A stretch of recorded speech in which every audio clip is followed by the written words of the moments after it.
Buonasera. It's a great pleasure to be back in Modena, albeit virtually. Thanks, Daniela, for the nice opening words.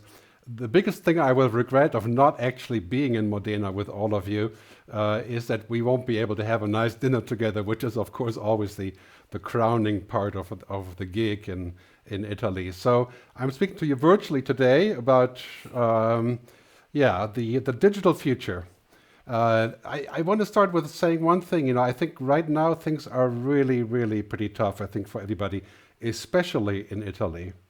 And yet, my opening statement will be that the future is better than we think. And I will explain it to you why that is and why it could be if we make the right decisions. You can use right here, if you're watching on YouTube or LinkedIn or Twitch or wherever you're watching, you can use the comment bar. There's my dear fellow futurist Soha Rashid. She's going to answer the comments and I will take some questions at the end. And I do have a special surprise for you at the end, a gift. It's Sunday after all, right? Got to have gifts on Sunday. So that's coming right up, and let's dive right in, right? First, I think, it's quite clear we are currently on a bit of a corona coaster, right? And don't be afraid when I fade out, I will come back. It's basically the emotional stress of going up and down, and things are constantly changing. I mean, I'm in the same position than many of you. It's like we don't know what's going to happen next week. We have to turn around. We have to find strength with each other. And, the other day I had a great conversation with other futurists about how we are feeling about our speaking, where it's going. The corona coaster is here to stay, and we need to support each other. We need to figure out, I think, at least for the next year and a half, as to what is happening and where we are going. And here's a short forecast on this, right? This is from McKinsey analysis, saying, no matter how you look at this chart, it's really quite clear. It's going to be until the end of 21, maybe 22 in the Eurozone, until we have some semblance, not of normal, but of the next normal. And it's, it's really quite clear that we're in for the long haul. Right? This is an L shape, regardless of the vaccine. And the economic recession will be felt in the next years. I think if you're a millennial, around 25 years old, some of you may be online watching this is a very big event. It's not like the financial crash. It's not like Fukushima. It's not even like September 11th. I think it's a huge cut and also a huge opportunity as we go into this future. I mean, basically, COVID-19 has been a giant accelerator for technology. And most of that is good, not all of it is good, but take a look, right? Remote working, yeah, all of you know what that is. Telemedicine, that has exploded. People go to the doctor virtually. E-commerce, online entertainment, remote learning. I mean, basically, technology is the winner of this whole crisis, where we're meeting through here. But does it mean because technology is everywhere that we're going to stop thinking about actually coming together, hugging each other, having food together? I don't think so. I think these are hybrid approaches that we're going to see in the future. Very, very important that we don't give up on this. This is probably going to come back in some way or the other. But as CEO of Microsoft said the other day, Satya Nadella, we have seen 3 months, in 3 months, the innovation of in 6 months, the innovation of the last 3 years, right? I mean, the amount of transformation. Consumers have changed everything in their life, work, shopping, learning, live at home, the list goes on, you can see it here, right? It's basically, when we look back, we probably have never changed as much as the last 6 months as to how we do things. I have a neighbor who's 75 years old. He didn't even know what Uber was, the taxi service, the on-demand service. And the other day he keeps telling me that all he eats now is Uber Eats. It's like, oh yes, okay, this is how we're changing, right? It's a different narrative, different story. And this is the header, right? Tell her anything, remote everything. And remote everything is really practical, it's cost efficient, it's starting to work, but is it human? I think it's heaven and hell at the same time. If you do a lot of Zoom calls, you know what hell looks like when you're sitting on that all day looking at the green light, trying to come up with a fancy hat that you can put on, which you can now do on Zoom. But I'll spare you on that one. But it's, on the one hand, it's a great thing. We all love it. But on the other hand, we're saying, I can't actually meet with real people. And this may also be a question of age, of course. I think if you're 15 and a gamer, this is what you do. Right? But yes, we have to be a little bit careful about this. And, the world is, to an extent, upside down. Right? Things that used to matter are impossible now. If you like cruise ships, that's over. If you live in Venice, they're not coming back, sorry to tell you. There is no normal. We're not going back to normal, and we don't want to go back to normal. There were many things about normal that weren't so good. Right? Inequality, economic distress, and of course Italy has many normals that in the end we all agree that probably need fixing. I live in Switzerland and we can say, yeah, we had a good normal, but the future isn't going back to this. I'm sorry to tell you, but there will be new normals, and we're going to live in a world of pivoting, right? Great American word. Right? We're turning around the ship, tourism, agriculture, right? Everything is turning around. I mean, this is basically a time for us to reinvent ourselves. Tourism is the hardest one, clearly. I think Italy has great cards here, however. I'll talk more about that later. But the same goes for live events, conferences, rock concerts, movie theaters, right? Airlines. You don't want to be in the shores of airlines now. Automotive sector, that's right around Modena, and that whole area north of Modena. And between Milano and Modena is, of course, where all the big brands are, the manufacturers, and last but not least, the fashion industry. Right? We have to think about how we can do things differently, because a year and a half of adaptation and then a different consumer, a different mindset. And how are we going to go virtual without losing our soul, right? Our reality, our what we are and what we stand for. I mean, you can't eat on the internet, right?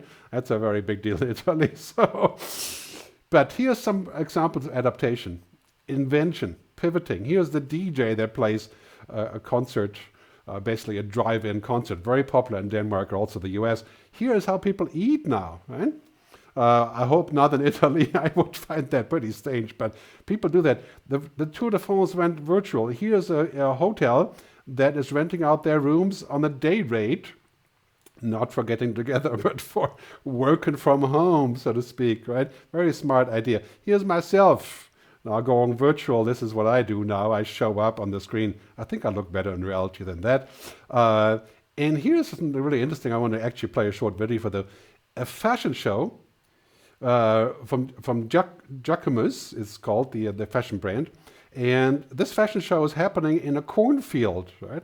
In a field of wheat, so people can keep their distance. Check it out. I mean, ingenious idea about pivoting and making something new out of this. So here's a short track with this. I mean, it's mind-boggling, the inventiveness of this industry sector. You may have seen this, and you can see it on the FF channel on YouTube. But so people are sitting there and enjoying the cornfield, and of course the models. But hey, what a great idea of pivoting, right? We're going to have to do more of that. What is your cornfield that you can go into in the future if you make cars, if you're a manufacturer, if you're in tourism, if you're a city? City of Modena is looking at the right approach here, and I really appreciate you putting me up here for this virtual conversation. So here's the hard part, right? Everybody's seen this. This is not new. But yeah, tourism is going to really suffer through this, cutting back international tourists, of course. But there are solutions. Right? Here in Switzerland, we're localizing tourism. We're coming up with interesting packages. We're reaching out to neighboring countries. There's many, many things that we can do. Of course, I don't have a ready-made solution for this, but I think, Italian people are ingenious. Of course, people in general tend to be ingenious in the tourism business and in restaurants, and I think we'll find a way forward here. So, generally speaking, we are in a world of VUCA. Right? You may have heard this before. Volatility, uncertainty, complexity, ambiguity is used in the military a lot, which I don't usually quote, but hey, makes sense here. That's our future. Right? And how are we going to do that? Well, I think we have to what I call flip the VUCA. Right? Turn it around. We have to be fast, velocity, unorthodox. Hey, that's something Italian. We can think about that. Co-creation, and the good old American word, awesomeness. Come up with great ideas. Now there's companies inventing things that work only because of this crisis. I mean, Airbnb is now doing virtual experiences. I don't know how that would feel, but hey, think of that idea as sort of a flip in the VUCA exercise. So this is something just to take home as a way of approaching this crisis. Whatever you do, try to co-create, come up with ideas, do new things. And 3 headers here: unorthodoxy, the most important, new ideas, things that you haven't thought of before. Ingenuity, inventing stuff on the fly. I think Leonardo da Vinci, right? I mean, he invented 5,000 things? Courage. And that's what we have to give each other. We have to encourage each other to get through this, because eventually something better, a better future will emerge, not back to the normal. Right? So let me talk about the key topic here of my presentation, the great transformation, technology, humanity. What does it mean? I mean, we're moving into transformation and hyperdrive, right? And the things that used to be on top, cars, traveling, flying, cruise ships, right? Again, big deal. It's moving to the bottom and vice versa, right? The things that are on the top now, what are the important things on the top? Well, education, remote learning, energy, the state, right? Of course, anything to do with health and wellness and food, that has all moved to the top, right? And we're looking at a whole different world now. Our priorities have changed.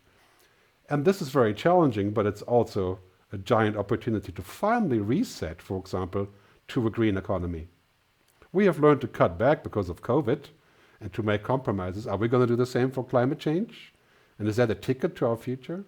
The World Economic Forum says there's hundreds of millions of new jobs in the green economy. I tend to agree. We have to make the right decisions. We have to use this transformation as a catalyst. So there's 4 winners. Well, actually there's 5, but I'm going to just list 4 here. So 4 winners of the current crisis that are going to continue to win on the stock market probably, but also in general, big tech, right? Everything is about tech. So it's actually too big tech. I will talk about that shortly, what that means. Big health. Hundreds of billions, if not trillions of dollars, euros, are moving over into the healthcare space. The vaccine, bioengineering, biotechnology, convergence of biology and technology. And that's going to be a very fruitful place to work in. We're going to reallocate money there. We're going to drag the social sector into this. And America will finally, maybe next year, really have a public healthcare system. I'll talk more about that in a minute. That's of course, a hopeful angle. And big state. Well, lots of people don't like big state because it feels overbearing, but this is what we have now. When we have to find a state, politicians, that we can trust. Now there's an oxymoron. Here in Switzerland, we trust the state. It's going really well.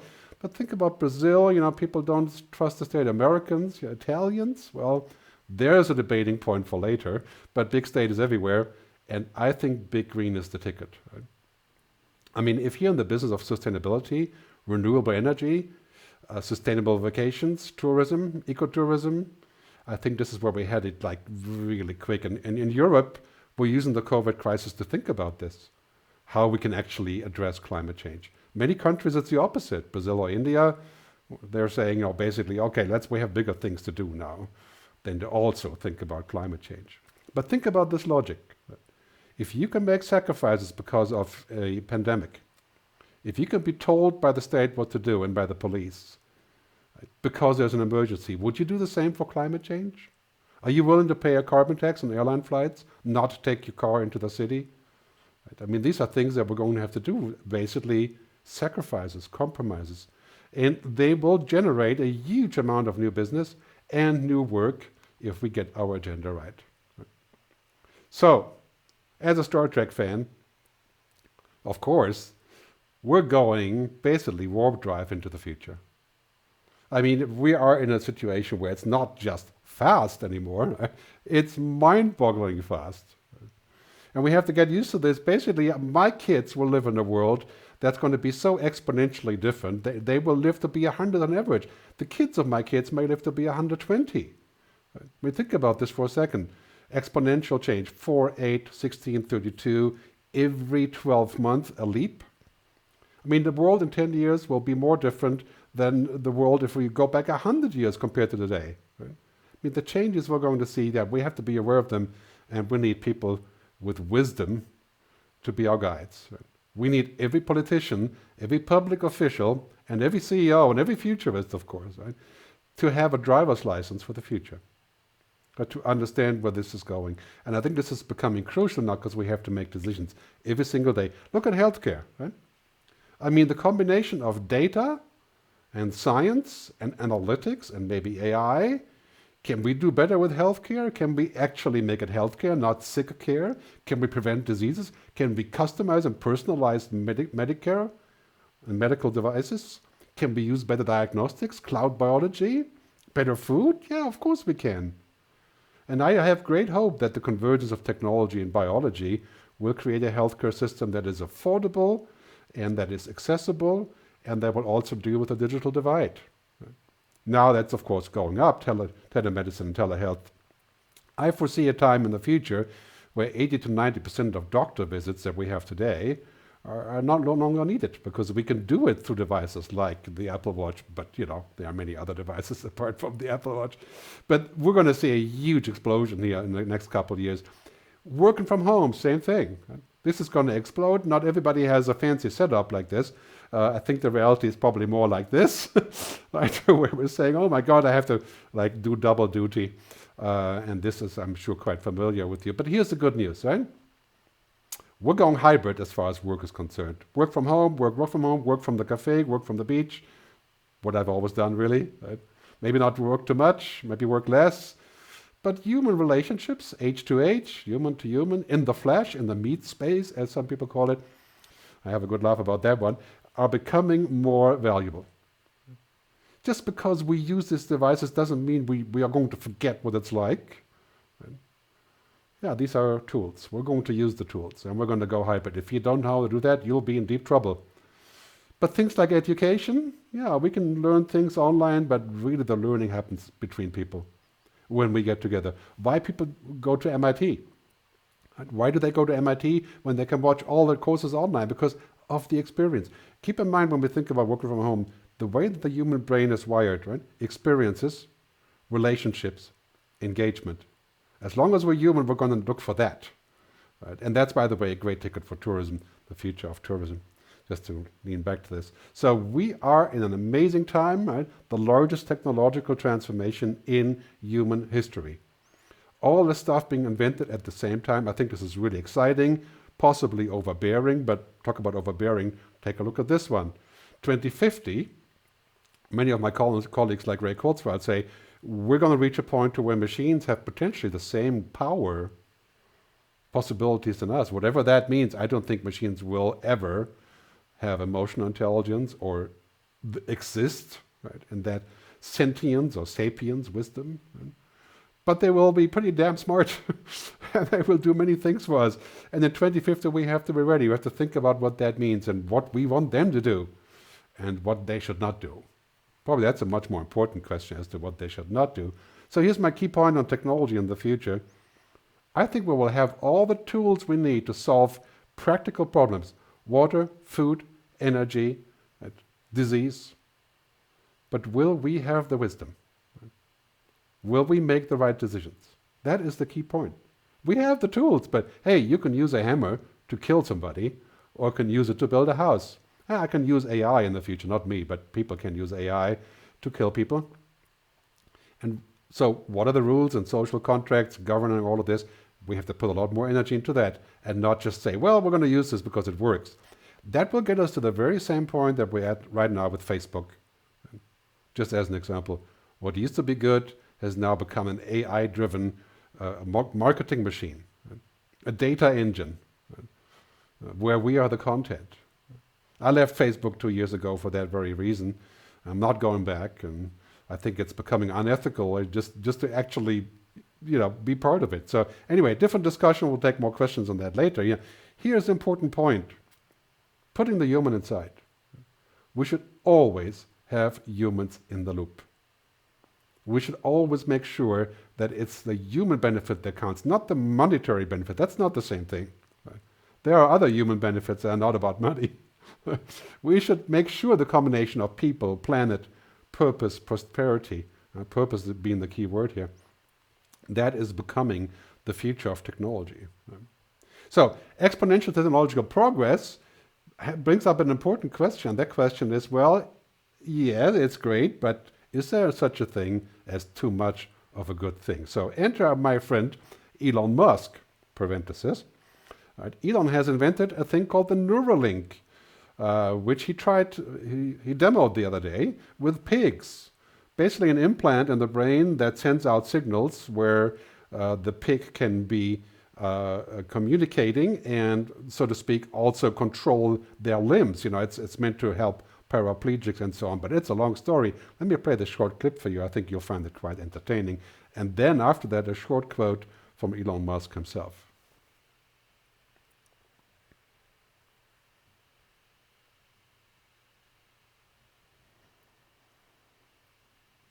Three little piggies. Gotta check it out on YouTube. But here is a question from the audience. I think you'll find this revealing. Another question from Twitter. Will you be able to save and replay memories in the future? Yes, I think in the future you will be able to save and replay memories. I mean, this is obviously sounding increasingly like a Black Mirror episode, but well, I guess they're pretty good at predicting. So here it kind of shows, what is the business model? Yeah, it's backing up the human brain. I mean, we see lots of TV shows about this. Yeah, too much of a good thing. That's like, okay, Elon, keep going and good luck with all the stuff that you're doing. But this is really far out in my view. Possibly the idea of being a superhuman or living forever. I mean, let's be real about this for a second. The other thing that's really interesting is something that Facebook has just launched with Oculus Rift called the Infinite Office. And of course, there's good timing for this when you think about the current COVID isolation and not going out, and this is probably going to come back for most of next year. Now we can do this, right? We can virtually live at home and do all that stuff. And what good timing for this product. And I don't know whether to laugh or to cry. I think this could be fantastic. It could, in fact, be so good that I would get totally hooked on it. And I think a lot of people feel that way about virtual reality. But where's it going to take us? Eh?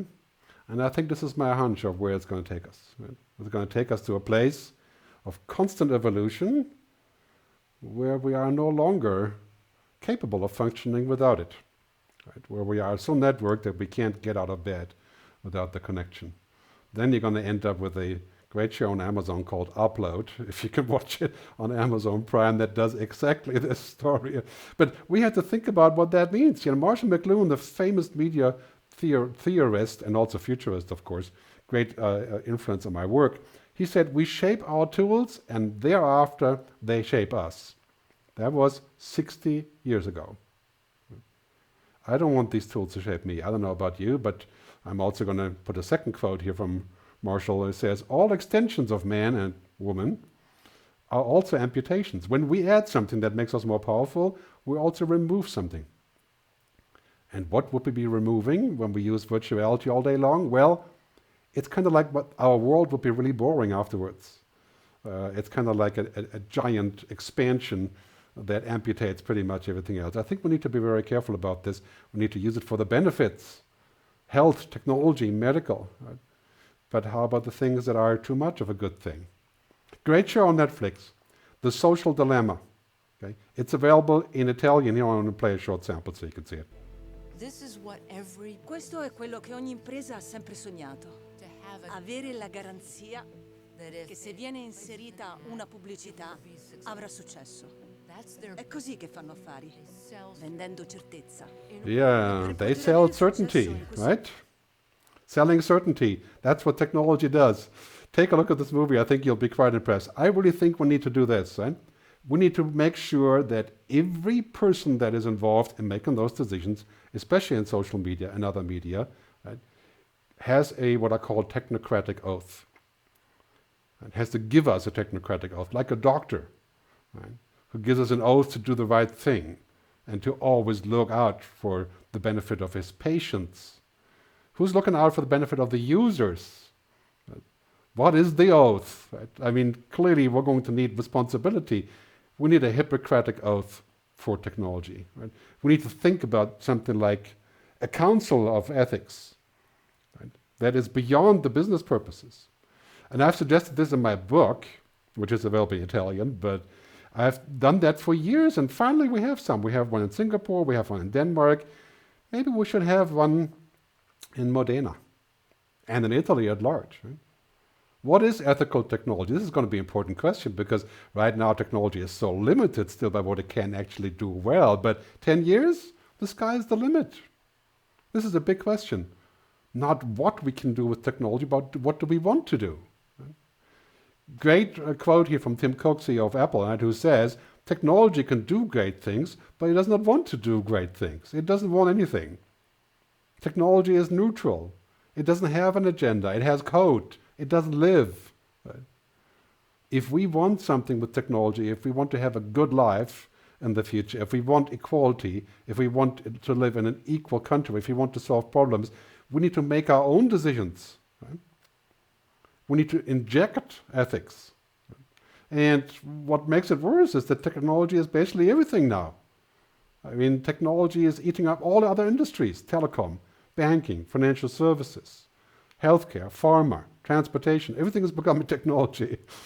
Right? So imagine what will happen in 10 years when technology is up the exponential scale another 10 steps. We're talking basically in the neighborhood of 500x and 10G and 10 billion people on the internet. We're going to need to think about what technology is supposed to do and what it's not, and what are its limits, and we have to ask why, not just how. Today we're saying, well, how does it work? How do I get my movie to stream properly, or how does 5G work, or any of those things? But the future is going to be about why. Why are we doing this? Is it good for us? And who's in charge? Is it the users in charge, or is it the platforms in charge? We're moving into the future, what I call the mega shifts. It's a big topic in my book. You can actually download the 3rd chapter of my book for free at megashifts.digital. Not to promote the book, this is a great resource, and it's available in Italian, megashifts.digital. And so all of these things, automation, robotization, cognification, smart machines, the stuff that we talk about every day without getting too geeky and meme slinging here, right? This is going to explode. Right? I mean, basically, the world is going to change more in the next 10 years than the previous 100 years. And it's technology that drives it. But technology drives it, and ethics defines it. It's the why question. The purpose is what defines it. That's what should define it. Today we also have this question a lot where we say, well, we're defined by the fact that it's just working, right? So it's working, I'm happy. But we have to go further. When we think about technology like smart machines, so-called thinking machines, there is no such thing as a thinking machine. Right? Smart machines, yes. Read Stuart Russell's book, Benevolent AI, I think it's called, or human whatever AI, but just look at Stuart Russell. Great book about AI, and he talks about what AI actually is. Right? It is not like us, it is what we are. Right? We are in a universe of many things that we do, like foresight, curiosity, purpose, passion. Can you imagine a passionate computer? That will really take us into science fiction. Right? Critical thinking. I mean, a computer can't think about what may happen in the future apart from, of course, projecting and using numbers, but understanding, wisdom, context. I think maybe in 30 years we can get there, and that's the scary part. Until then, this is what your kids have to learn. Right? Your kids have to learn, purpose. Right? I mean, if you have kids, you got to teach them about passion, about imagination, about curiosity, right? About critical thinking. And this is the people that we should hire. That's our future. Our future is not to compete with the machines on facts and logic. Right? Our future is clearly this. It's about existence. Right? It's about sapience, wisdom. Right? And a lot of in my work I use this term called phronesis, right? Which is practical wisdom. Applying wisdom to what we can solve. I think humanity on top of technology. So I use this topic a lot, when I speak about humans and machines. We have to get away from this concept that we need to gear up to compete with machines. I call that machine thinking. Right? Or dataism. Everything is driven by data. We're not machines. I don't believe we are machines. Some people do. Hence, I don't believe that we would be upgradable and that we should upgrade ourselves. Let's talk about, as we move on to the final part of the presentation, well, the next 2 hours, just kidding, about geopolitics and what's happening here. And I mean, to put it in a sort of very simplified way, we're living in 3 worlds now. The American world, which is extreme capitalism. You can see how far that has gotten them. Corporate capitalism. Right now, edging towards civil war. I used to live in America for a long time. This is a tough one. I'm quite concerned about that. Europeans, history, culture, Humanism. That's our blue flag here. I'm proud of that flag, but yeah, that also means that sometimes we're not the fastest, right? And of course China, right? What's China all about? State capitalism, surveillance, AI. Not to say that's all a bad thing, but yeah, these are world differences in opinion. And where are we going with this? I think Europe needs to be very strong on the philosophy that we have here in Europe, which is social capitalism. And I'm so glad that the Commission is pushing this agenda, finding solidarity with Italy. Yes, I know many of the terms may not be to everybody's liking, but God, has the Commission turned around? Has Europe turned around? Just in the last 3 months, has Merkel turned around? I mean, I'm German, but I have to say that's pretty impressive. I think we're going to get somewhere with this. We're not perfect with Europe, but yeah, I think right now this is where I expect most of the change. I'm a proud European. I think we have solutions for many, many things. What we don't have is sometimes the vigorous enterprising spirit and the pioneering that you have in California and the huge amount of control that people have over data and populations in China. But this is the future. The United States of Europe. I know this sounds like a crazy idea right now when we have all of these issues. But what's going to happen if we don't collaborate the next couple of years? We're going to have to really figure out how to get together, how to become one in the sense of United States, but separate states, separate languages, cultures. Right? But we could save trillions of euros for common defense. Right? So the United States of Europe will emerge by 2030. And I'll talk to you again about that when it's time. Hopefully that part of it will be trackable. Talking about America, what a mess. Right? But we're going to see a pivot in America this year, maybe next year. Right? The ship is turning around. I wrote a story on this a couple of days ago. You can find it at thefutureof.us, foretelling URL. But I have great hopes for that happening next year. Right now it's a mess, but I think that we're going to see a pivoting of America, coming back with a Democratic president, a Democratic Congress even, and a woman as a leader. Well, second in command, but soon to be a leader. And have you noticed, by the way, that so many countries who are run by women are doing the best in this pandemic? New Zealand, Taiwan, Switzerland to some degree, Germany, Finland, Iceland. Why is that? Well, we go for emotional intelligence, right? So let me talk about climate change and talk about why that is an opportunity, not just a challenge, right? You may have seen this. San Francisco was in the cloud of orange smoke just about 2 weeks ago, and it was like apocalypse. I mean, this is some footage that was widely spread around the internet, and so when we talk about climate change, right, it's quite clear. COVID-19 is just a trial run for climate change. I mean, you think that COVID-19 is a tough one, it is. Right? But dealing with climate change and the consequences of climate change, it's 1,000x of what we have now. This is an existential issue. I'm not going to preach much about this with numbers. You've seen all the numbers. I just think that we have to reboot and say, well, if we want a world that we can live in, yes, maybe we do need more carbon taxes on airplanes, on meat, on cars.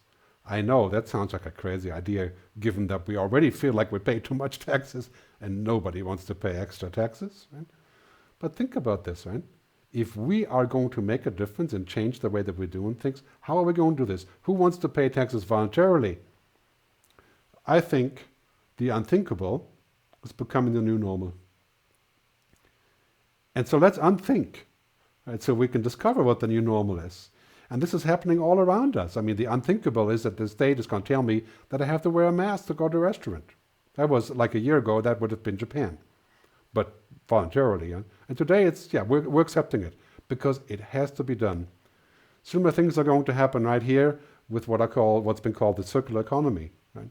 This whole concept of giving back, and not just recycling, right? Generally speaking, by giving back materials and putting back what we have taken. And taking the externalities and using those to replenish them. I mean, clearly, I think the circular economy will be all of the economy in 2030. So if your business model includes circular economy and sustainability, I think you're on the right way there. Clearly, we're looking at these three different tracks right now, the waves of change. Public health and COVID, climate change falling right after that, and the third big wave is the rethinking of the economic logic, a sustainable capitalism.